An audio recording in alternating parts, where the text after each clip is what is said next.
புதுச்சேரி வேளாண் நலத்துறை சார்பில் விவசாயிகள் திருவிழா வில்லியனூரில் நடைபெற்றது.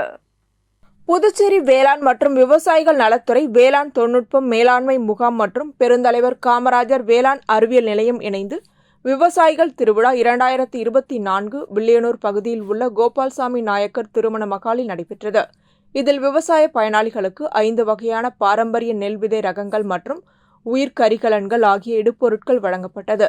தொடர்ந்து வேளாண் அறிவியல் நிலைய பொன்விழா ஆண்டிற்கான தீபஜோதி பெறப்பட்டது. நிகழ்ச்சிக்கு வேளாண் மற்றும் விவசாயிகள் நலத்துறை இயக்குநர் முனைவர் வசந்தகுமார் நோக்க உரையாற்றினார். துணை திட்ட இயக்குநர் ஆத்மா கலைச்செல்வி, வேளாண் துறை இணை இயக்குநர் சண்முகவேல் ஆகியோர் வாழ்த்துரை வழங்கினர். பெருந்தலைவர் காமராஜர் வேளாண் அறிவியல் நிலையத்தில் திட்ட ஒருங்கிணைப்பாளர் முனைவர் விஜயகுமார் வரவேற்புரையாற்றினார். தொடர்ந்து விவசாயிகளுக்கு பாரம்பரிய நெல் ரகங்கள் குறித்த கருத்தரங்கமும் சிறுதானியங்களில் மதிப்பீட்டுதல் குறித்த பயிற்சி பெண்களுக்கு அளிக்கப்பட்டது. தொடர்ந்து சிறுதானியங்களில் சிறுதானிய பீஸா, கேழ்வரகு கேக், திணை பாயசம், சோளம் பால்கோவா, கம்பு ரொட்டி, கேழ்வரகு ஐஸ்கிரீம், குதிரைவாலி சக்கரவள்ளி கிழங்கு கட்லட், வாழைப்பழ ராகி கப் கேக் உள்ளிட்ட பல்வேறு சிறுதானிய உணவுகள் கண்காட்சிக்கு வைக்கப்பட்டிருந்தது. இதில் வெற்றி பெற்றவர்களுக்கு பரிசுகள் வழங்கப்பட்டது. இதில் வேளாண் துறை அதிகாரிகள் மற்றும் விவசாய பெருமக்கள் கலந்து கொண்டனர். நிறைவாக துணை இயக்குநர் ஜோசப் ஆல்பர்ட் நன்றி உரையாற்றினார்.